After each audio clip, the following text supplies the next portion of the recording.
Well, hello everybody. Thank you for joining us for this very special 2020 Top 100 Roundtable discussion. The list is out in its entirety now. People will have seen that we released the list in segments of 10 this year, but all 100 courses are now on SCOREGolf.com if you want to go and check out the list if you have not seen it yet. We have assembled a fantastic roundtable for you today. We have representation from the East Coast, from the West Coast, and from Ontario. So let's welcome everybody. Let's start ladies first. Lorie Kane, she's out in Prince Edward Island, her island, as she has referred it on our group emails here. Lorie, how are you doing? How you've been playing a lot of golf, I hear? Yeah, golf is very popular. Playing courses that I have yet to play. We have 29 of them here on Prince Edward Island, so I'm getting around, but no, we're all good. It's everything is. I'm in the right place. Awesome, Mr. Zokol. It is very early in the morning where you are. Thank you for. I understand you've already been up for a couple hours, though, even though it's 6 a.m. your time there when we're recording this. How are you doing, sir? I am well. I am an early riser, and things are good out in British Columbia. We like the photo of you, a much younger self in the background there. That's nice. Yeah, that's my first PGA Tour win. A lot less gray hair, that's for sure. Amazing. And another PGA Tour winner is joining us, Ian Leggatt, who is at his haunt right now, Summit Golf Club in Toronto. Lego, how are you, sir? Doing great. Golf is booming as it is across every part of the country. As Lorie says, out in PEI, the same. So it's been, I guess we just needed a pandemic to get the interest of the game spiked up. It's been fantastic. Lots of juniors out playing, from what I understand. I'm not sure if you folks are seeing that, but even some of my buddies saying that, without hockey or baseball or soccer, whatever, their kids are just picking up golf so they can go and do something with their friends. It's busy. Yeah, it's been fantastic, really awesome. Good, and parents and families joining too, which is really changing the dynamic of our club. Alrighty. Well, we are obviously here to discuss the top 100. We have some strong opinions, I think, coming on the ranking on golf courses in general, on golf course architecture. But I wanted to start just with a general question about rankings. I mean, we are not the only magazine or media outlet that does rankings. They're all over the place. They've certainly become even more prominent. There's blogs. Everyone's got a list. Just your thoughts in general. I'll start with you, Lego, on golf course rankings. Is it something you pay attention to? Is it something that you think has merit in them, or what is your stance on these sort of rankings? Well, for me, it's really about architecture, and Zok and I talk about it all the time, and what we love about golf courses and what fits your eye and your interest level, and there's experiences that you have when you get to play those special type venues. But and I think in Canada specifically, I know we're going to touch on this here shortly, but in Toronto, I think there's an exorbitant amount of great golf courses that really globally doesn't get recognized. But I think as far as the rankings go and Score magazine, it has become, amongst golfers in our country, as you well know, it's sort of the list that people pay attention to. We look at the Golf Digest list in the US, and there's an architectural list as well, as you talk about that. But I think Score has been the one that gets debated heavily, and I know you're probably fielding angry emails on a daily basis with where members or clubs that people have an opinion on, but it's always interested, and I'm always excited to see the list. Okay, Lorie, we know that there is not as many golf courses from your neck of the woods as you would like to see on there. We will talk about that, but before we do that, just a general comment on golf course rankings. Something you pay attention to, not just in Canada, but perhaps in the US or around the world? Well, yeah, I think as a female golfer and a female professional, and a Score Golf magazine reader, I look forward to seeing what this is about. And I know today we're on a conversation about the architecture. I look at that list and I see experience. So I see beyond the architecture and the whole experience. And what is glaring to me is that there's some courses here, and one in particular that's ranked quite high, that I can't be a member of. And I may have let it pass I was okay with it before. I'm not okay with it now. And I think it's time that we have the conversation to move the great golf courses of this country forward and making it a very inclusive brand, because that's where we're headed, and it's a very important conversation. And we obviously appreciate your thoughts, Lorie, and Zokol. I'll let you jump in there on what both Lego and Lorie said about golf course rankings. You and I have had several emails back and forth over the years. You've had lots of questions for me when the list comes out as to exactly who is doing these rankings and what they're ranking courses on. But what's your thoughts when this list comes out? Well, as you know, and well, as a lot of people know, I have some strong opinions on golf course architecture, particularly as it comes to Canada. And I am a believer that the method of ranking should be augmented and improved upon and refined, I suppose. I think there needs to be an improved criteria, scope of work, and guidelines that the panelists must follow. I would like to see the panelists be more qualified and a smaller number of them. And also, I think they should follow a specific guideline and criteria. And I've got this book right here, Tom Doak's Confidential Guide to Golf Course Architecture. I think what he does and how he grades and values and rates golf courses from a 0 to 10, 10 being perfect, and we don't have a 10 in, well, maybe we do now, but a top ranked golf course would be in that 7, 8 category. And I think the criteria needs to be narrowed down from course conditioning, course design, and course playability.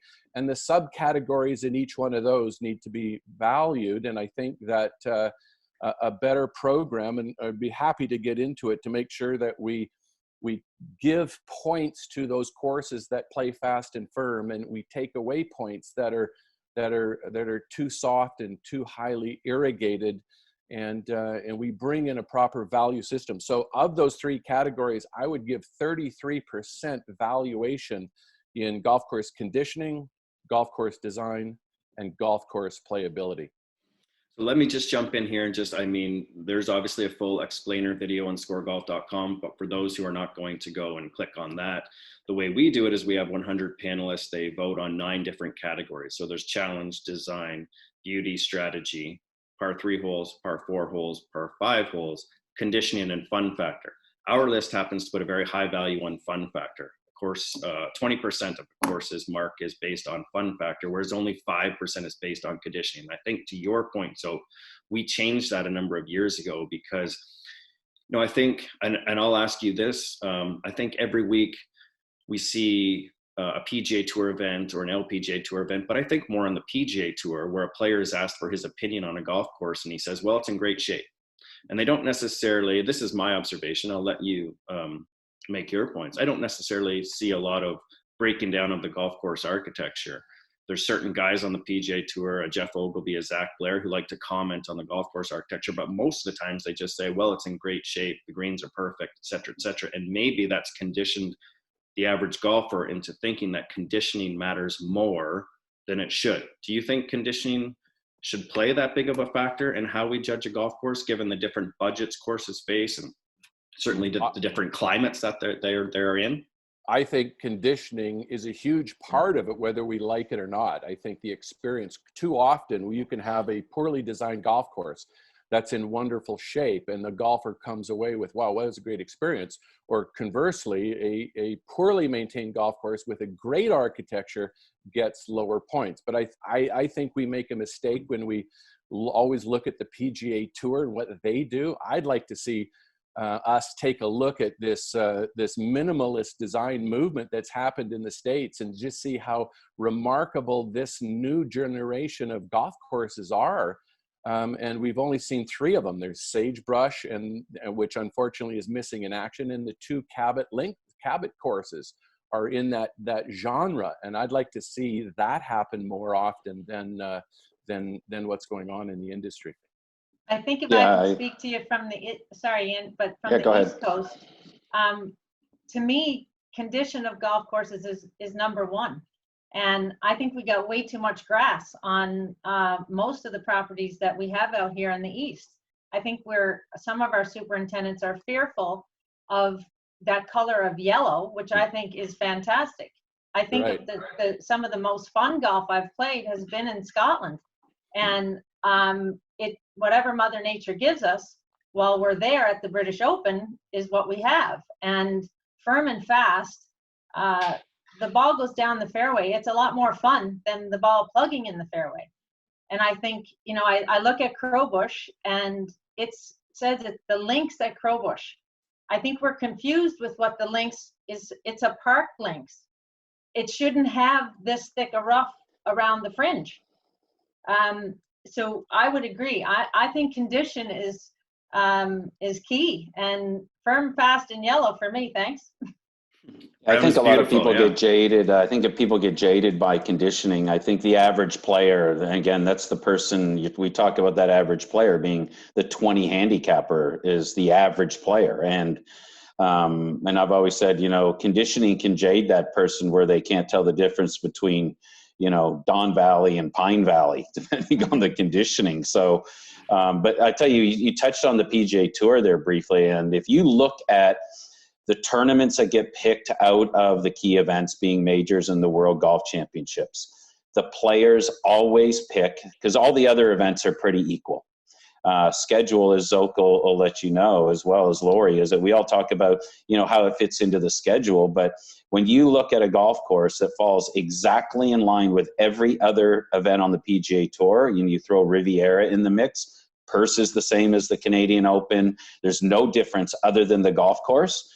Players play that event. Players will play classic style old golf courses over TPC stadium venues. So when you look at architecture, the players on the PGA Tour enjoy it just as much as the 20 handicapper does. But totally agree with the conditioning standards. Conditioning, I think, needs to be understood exactly what that means. And I think Lorie and Zoke are right on the money there when, you know, more and more clubs like Baltusrol and whatnot have moved to a center line irrigation system. You're going to see start in the future more and more, as Lorie says, yellow golf courses out there rather than green ones. So I'm excited to see that transition. I think from a female perspective as well, and maybe not even a female perspective, but just the average golfer perspective, we are so caught up right now with length of golf courses again, and how far the ball is going. Well, the ball is going far. We're not going to stop that, but there is ways to manage it. And if I go to a course and I look at it from where I would play from a tournament, from a tour perspective, but then where, if we need to move people forward, where those tees are. And the two gentlemen with me, Ian, and I think you guys understand that those tees are thought of last. Like, and I would love somebody to build a course thinking from the forward back rather than the back forward, and give some perspective on that side. That's why I love classic designs, because I think the average person can play that classic design. Let's dive into a little more of that, what you'd like to see in a golf course versus what you don't like to see. Lorie, I'll start with you. I remember last year at the CP Women's Open, you were talking about Magna and how it offered a lot of width off the tee, but then not necessarily width into the greens because of the green surrounds, the bunker complexes around the greens. And you mentioned that was part of Doug Carrick's philosophy. What would you like to see when you're playing a golf course, or maybe what things do you not like to see? I like to see us, like, golf needs to be played. We talk about the pace of play. If you're squeezed off the tee, which most forward tees are, but at Magna, it presented us with big, massive driving area, but it was a second shot hole or second shot course. Sorry. I enjoy that. I like to be able to, you know, maneuver the tee shot, but then know that I need to place the shot in the right place, not to be able to see greens, surfaces. Like, I love flat greens. I like to have it right in front of me, but then I also I'm maybe a little crazy here, but Pete Dye challenges you visually, and he can make golf courses look tough when they're really not, if you just play away from what he's wanting you to do. You know, I guess I speak from two sides. I have the tour person in me that I like tough golf on those layouts. But then when I think about where the game is going, we need to have, like, I love the Summit, and I love Summit because it's rolling. It, like, you can tell what's going. The only problem with Summit is it's too long for me. They need to build another set of tees, Ian. You just didn't play them when you were here. They're there. Oh, okay. What about you, Zok? I mean, you talked about some of your design philosophies already, but pick one thing that when you play a golf course that you see that just drives you up the wall. Well, what really drives me up the wall is the types, is more from the developers nowadays. With this, when the revolution of golf course architecture got shifted with what Bill Coore did and Ben Crenshaw did with Sand Hills in the late 80s when they started building Sand Hills, and then when it came out and it triggered Bandon Dunes, and over the past 20 years this minimalist movement came out, and it really produced a great and spectacular end product at a fraction of the cost. What really drives me nuts is, and particularly in Canada, like, there's only 3 of those golf courses in my mind that fit in that category. Whitman does them, and in Canada, and Bill Coore, Crenshaw, Tom Doak, Maclay Kidd, Gil Hance.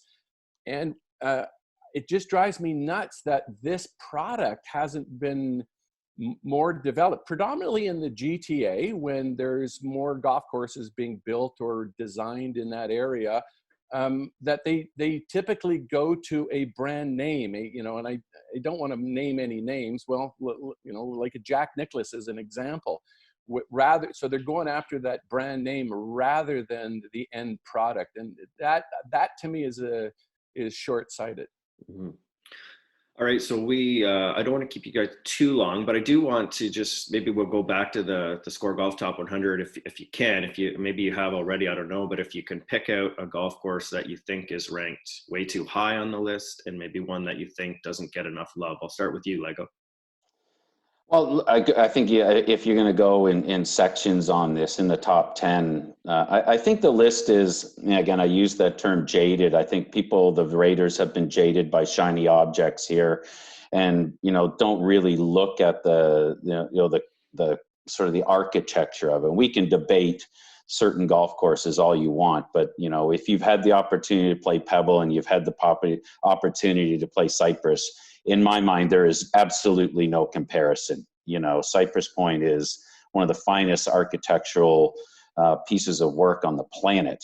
And, but when you look at that, I think for me personally, I was a little shocked, and I love Jasper Park. I don't think Jasper Park is in the top 10 golf courses in Canada. When you look at those other ones, Shaughnessy should be in front of that golf course. There's no doubt about that. So again, I think people when you just look at the framing of the hole and you don't see the ocean or the mountains, and I know that, from an optic perspective of that, where I feel, and Zok and I have talked about this a lot, bunkering is the key component to really making an average hole become an incredible hole. And I use Riviera all the time, and if you look at the 16th hole at Riviera, I mean, that is one of the worst par 3s on the planet if you take away the bunkers. And all of a sudden you put those bunkers in there, and it's one of the greatest par 3s on the planet. So, and I think that happens with certain people when they look at this. I was a little bit shocked to not see Toronto Golf Club in the top 10. They should have been in the top 10 for sure. But, if you want to top 10 to 12, that's one of the things. But again, I think that they are looking at shiny objects. When you look at, Magnan, Ovenbird, and, places like that are on this list, I don't necessarily feel that they are ranked in the top 10. And I'll go to some support for Lorie here, when you look at the architectural presence of a fine place, and I haven't played every course on the island, but I think Brudenell is a place that really has great bunkering, great design. It's got 6 of each, par 3s, par 4s, par 5s. It offers a challenge for everybody, and it's got an architectural presence to it that's very unique. And it's not in the top 100. So I'm a little bit shocked at some of those not getting that nod. But again, Toronto-centric, people looking at the conditioning and everything except the architectural presence of the golf course. Okay, so I'm going to ask you to be quick, Zokol and Lorie, just because we're going to run out of time on the Zoom call here. I don't have the premium plan, but if you could just quickly pick maybe one golf course that you think is too high or too low. Zok? I think the National Golf Club is too high, and it's based on the playability of the golf course. I think that it's too demanding and for the average golfer, and I just think it gets too much direction in addition to Lorie's suggestion as well. Lorie, we have touched on that, but is there another course that you think maybe is undeserving of its spot? No, but I think there's more clubs that are more deserving. Mm-hmm. I'm not going to pick any out. I think Ian and Shaughnessy steps out to me as a place that I know very well, and I'm surprised where it is on the list. Tour players love it whenever they play there. They always talk. I mean, every tour player I've ever talked to has always said Shaughnessy is their favorite course in Canada. Yeah, absolutely. And I think I learned to play at Shaughnessy. I mean, I was introduced to the game at Brudenell, so that's important to me. But I really think I became a player when I was with Jack McLaughlin at Shaughnessy. So it has that about it. I think as a region in Atlantic Canada, and I'm going to bring Newfoundland into this, there's golf out here that needs to be talked about. And the Cliffs are doing a great job. Cabot, Cape Breton, Nova Scotia, they're doing a really good job of promoting that product. But there are a lot more golf courses with a lot of history that need to be talked about. Absolutely. Okay, so the one other thing we have to do here is we got some contest winners to announce. We were able to give away foursomes to 10 of the courses on the list this year through a social media campaign. So we're going to read off some names as to where those people would get foursomes to. If your name is announced as a winner, check your Facebook page. You will be contacted as a reply to your initial post. So if I can figure this out, we are going to... You're going to let Lorie Kane's going to play with each one of the winners too. Did you let them know that? Yeah, absolutely. All right. So if she can swim off the island. All right, we're going to run through this quickly. Fairmont, Le Manoir, Richelieu is Matthew Martin. Lego, can you read a few for me? Sure. Copper Point, Everett, August, Nicholas North, Rick Kelly. Lorie Kane, you are next. Oh, great. The Algonquin. Bob, I don't know how to say your last name. Bob DiFrancesco? DiFrancesco. Yeah, and we got an easy one for you next. Gobble Beach, Tim Hill. All right. Mad River, Luke Jones, Rocky Crest, V. Vaxman, Devil's Pulpit, Mike Majorison, and Lego, finish it off for us. Ananaskis, Country, Mount Kidd, Calvin Watts, and Cabot Cliffs, Andrew Eastwood. Awesome. All right, folks. That was great. I appreciate you joining us. I hope people like this discussion. We had some great opinions and opinions from people who know what they're talking about. So thanks a lot for your time. Thank you. Thank you, sir. Thanks, Give everybody Richard Zokol's email address. Thanks to you all once again. All right, everyone be safe. Good to see you guys. Lovely. Nice discussion.